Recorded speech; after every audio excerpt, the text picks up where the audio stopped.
आपसे जानना चाहता हूँ, चूँकि ओवरसीज़ पाकिस्तानीज़ ही की बात हो रही है और थोड़ा-सा उनके सियासी रोल के ऊपर, चूँकि आप माशाल्लाह सियासत पे भी अबूर रखते हैं।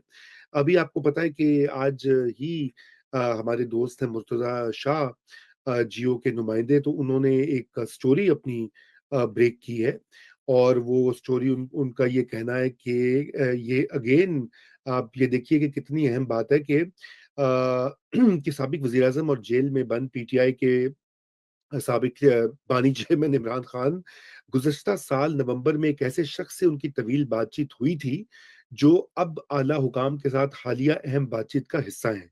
यानी कि एस्टेब्लिशमेंट के साथ एक पुल का रोल भी अदा कर रहे हैं।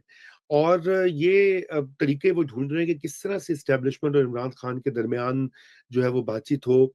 और उन्होंने ये भी बताया कि अमरीकी पाकिस्तानियों के ग्रुप ने अभी मार्च में, आपको पता है, उसके ऊपर बड़ा हंगामा भी हुआ सोशल मीडिया के ऊपर कि वो आए थे 3-4 लोग यहाँ पर, वो गालिबन डीजीआईएसआई से मिले और उसके बाद वो जो पीटीआई के हैं सोशल मीडिया पे लोग, उन्होंने उनको खूब बुरा-भला कहा, गाली-गलौच हुई कि ये गद्दार हैं, ये हैं, वो हैं और वो क्यों गए, घुटने टेक दिए वगैरह-वगैरह। और तो ये अमरीकी पाकिस्तानी से इन्होंने पहले से भी ये बातचीत होती रही है और देखिए उनको जेल में एक्सेस भी दिया गया है। और ग़ालिबन नवंबर में तो ये कहा जाता है कि उन्होंने खान साहब ने शायद उसको सीरियस नहीं लिया था, क्योंकि उनका ये ख़्याल था वो जो मार्च हो रहा था 25 नवंबर को, जो फिर बाद में उसमें अफ़सोसनाक वाक़यात भी हुए, वो उसने कहा जी लाखों लोग आ जाएँगे और वो आप पोज़ीशन ऑफ स्ट्रेंथ से मुज़ाकरात करें, अभी कोई ज़रूरत नहीं करने की। अब दोबारा से एक्टिव हुए हैं। अब आप तो खुद भी यूसुफ भाई कराची में भी होते हैं, लेकिन अब आप एक ओवरसीज़ पाकिस्तानी भी हैं। आप ये बताइए कि ये जो एलिमेंट है, ये कितना अहम है? ओवरसीज़ पाकिस्तानीज़ क्या वाक़ई ये रोल अदा कर सकते हैं?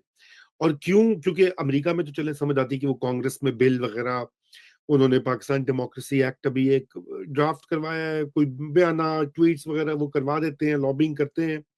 तो क्या इतना उनका रोल हो सकता है कि वो ये पाकिस्तान की एस्टेब्लिशमेंट को वो जैसे कहते हैं अपनी पॉलिसी बदलने पर मजबूर कर सके? अगर आप शॉर्ट आंसर अगर आप चाहते हैं तो हरगिज़ नहीं। हुँ, मेरे ख़्याल से ये खुशफ़हमी ऐसा कोई इम्कान नहीं है। हाँ, लेकिन एस्टेब्लिशमेंट जो है हमारी बाज़-औक़ात बड़ी महारत से वो अपना एक स्ट्रैटेजी के तहत, मेरे ख़्याल से उनकी स्ट्रैटेजी ये है कि इस मामले को खींचते रहो, चलाते हुँ, रहो। हुँ, उसका एक फ़ायदा ही हुआ है, जैसे कि मैंने आपसे कुछ महीने पहले, मेरे ख़्याल से साल के शुरू में ये कहा था कि जो माशी सूरत-ए-हाल जो अशारियों में जो सारा जो इस्तेहकाम आया है, इसकी वजह से इमरान खान की बार्गेनिंग पोज़ीशन कमज़ोर हो गई है हुँ, और इकोनॉमी में भी स्टेबिलिटी आई है, अगर आपको याद राइट, हो। तो मेरे ख़्याल से तो वो एस्टेब्लिशमेंट जो है ये इस तरह की बहुत सारी चीज़ें करती रहती है, ताकि उसको को ये दिखा सके कि देखिए हम तो कोशिश कर रहे हैं। राइट, एक राइट, इसमें एक इनविजिबल फैक्टर भी है, मेरे ख़्याल से इनविजिबल फैक्टर, और वो ये है कि एस्टेब्लिशमेंट बैरूनी दुनिया को, ख़ास तौर पे अमेरिका और यूरोपियन यूनियन को ये दिखाना चाहती है कि वो कुछ समझौता चाहते हैं, लेकिन सिर्फ़ दिखाना चाहते हैं। मेरे ख़्याल से यूरोपियन यूनियन वाले भी और अमेरिकन्स भी कोई इतने मासूम तो नहीं कि उनको ये ना पता हो कि पाकिस्तान में हुकूमत कौन चलाता है और मामलात क्या हैं। लेकिन जिसे कहते हैं कि एक फ़साद रखते हैं कि देखिए हम चाहते हैं, लेकिन इमरान खान तो फ्लेक्सिबिलिटी दिखा ही नहीं रहे। हाँ, तो ये एक एक तरह की बड़ी डेफ्ट पॉलिटिकल मैनूवरिंग है। ये गेम ऐसे ही चलता रहेगा। तो इसमें कभी इस तरह से खबर आ जाती है कि हमने फलाने को भेज दिया। फिर ओवरसीज़ पाकिस्तानी आ गए। फिर बीच में आ जाता है कि फलाने एक साहब, एक जनरल साहब थे, उनके ज़रिए पैगाम भेजा गया वगैरह-वगैरह। तो हाँ, ये चलता ऐसा ये सिलसिला तो मेरे ख़्याल से ऐसे ही चलता रहेगा। देखने की बात ये है कि इमरान खान भी जो है वो असल में, पहले तो वो शुरू में उन्होंने अपने आप की जो बहुत ओवर एस्टिमेट किया था। देखिए यकीनन वोटर्स की एक बहुत बड़ी तादाद उनके साथ है, इसमें तो कोई शक नहीं है। लेकिन इलेक्शन में वोटों की अक्सरियत लेना और स्ट्रीट पावर 2 बहुत बड़ी मुख्तलिफ चीज़ें हैं। स्ट्रीट जी, पावर का मुज़ाहरा जो सियासी तौर पे पाकिस्तान की जो तारीख़ है, इसमें बहुत अरसे से हुआ ही नहीं है। या तो सही, फिर 1977 में हुआ था, जो पाकिस्तान कौमी इत्तेहाद की तारीख़ थी भुट्टो साहब के खिलाफ। या सही। फिर एक किसी हद तक जो 1983 में बेनजीर भुट्टो और दूसरी पार्टियों ने मिलकर जो चलाई थी, movement for the restoration of democracy, MRD के तरीके। सही। उसके बाद पाकिस्तान में कोई नेशन वाइड प्रोटेस्ट तो हुआ ही नहीं है। मैं with due respect lawyers movement को एक जाली मूवमेंट समझता हूँ। वो कोई 2-3 अर्बन सेंटर्स में थी और उसके पीछे बहुत सारे यू नो अवामिल थे, जिसमें एस्टेब्लिशमेंट के कुछ लोग भी शामिल थे और उसमें कुछ मीडिया के बड़े बड़े कुछ नाम भी शामिल थे। तो वो तो कोई मास मूवमेंट नहीं थी, ना ही वो कोई नेशन वाइड पॉलिटिकल मूवमेंट थी। इस वक्त भी जो ग्रास रूट मूवमेंट्स हैं वो हम देख रहे हैं कि वो पंजाब में नहीं है। वो जो इमरान खान साहब का, या केपी में जो इमरान खान साहब के बहुत बड़े स्ट्रॉन्ग बेसिस हैं, वो आपको पता कहाँ हैं। पानी के हवाले से वो सिंध में हो रहा है, ह्यूमन राइट्स के या नेशनलिस्ट राइट्स के हवाले से वो बलूचिस्तान में है। लेकिन इमरान खान साहब की पार्टी के पास वो स्ट्रीट पावर नहीं है कि वो, इसीलिए अब यह है कि वो पीछे हटते हटते हटते वो इस अब नौबत आ गई है कि वो अब ये समझ रहे हैं कि चलो भाई कुछ ओवरसीज पाकिस्तानी को इन्वॉल्व करें। और ओवरसीज पाकिस्तानी में कुछ लोग जो है ज्यादातर यहाँ जो सियासत में हिस्से लेते हैं वो ऐसे लोग हैं जो उनके पास बहुत पैसा है।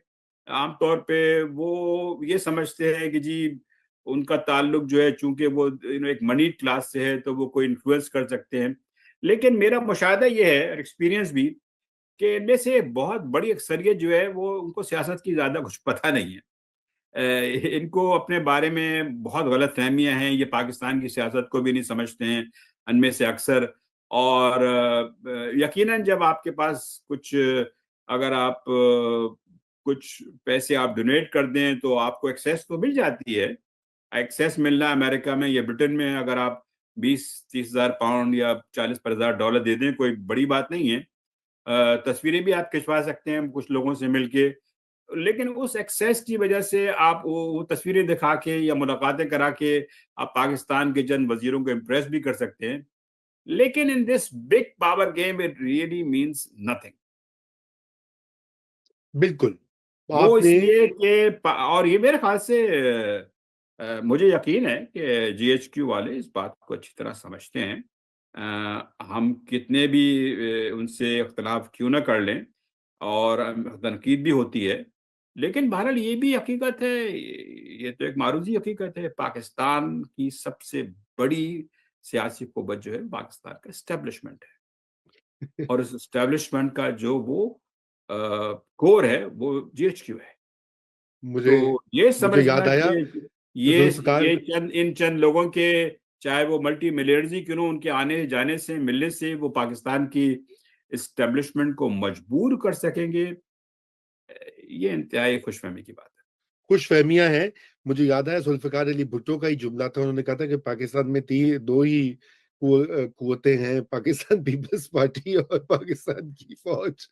तो वो ख़ैर अब हालात बदल चुके हैं, अब और कुव्वतें भी आ गई हैं। लेकिन यूसुफ भाई, ये मैं आपसे बिल्कुल इत्तेफ़ाक करता हूँ, सियासी शऊर का तो प्रॉब्लम ये है कि बहुत सारे लोगों में वो है ही नहीं, जिसे कहना चाहिए वो अंडरस्टैंडिंग ही नहीं है पाकिस्तान की पॉलिटिक्स की, या तहरीकें कैसे चलती हैं, ये सियासी। और खुद मैं समझता हूँ कि अभी भी खान साहब का, मुझे नहीं पता कि अभी अभी तो उनके कोई काफ़ी दिनों से तो हमने कोई उनकी बयान भी नहीं सुना। अब जेल में सोच विचार अगर वो कर रहे होंगे, तो अभी भी उनको सियासी अप्रोच, ये सियासत के थ्रू ही मुमकिन होगा। ये और किसी तरीके से नहीं, दुनिया भर में जहाँ जमहूरी, यहाँ जैसी भी है। अच्छा, जमहूरियत एक हो। एक बात मैं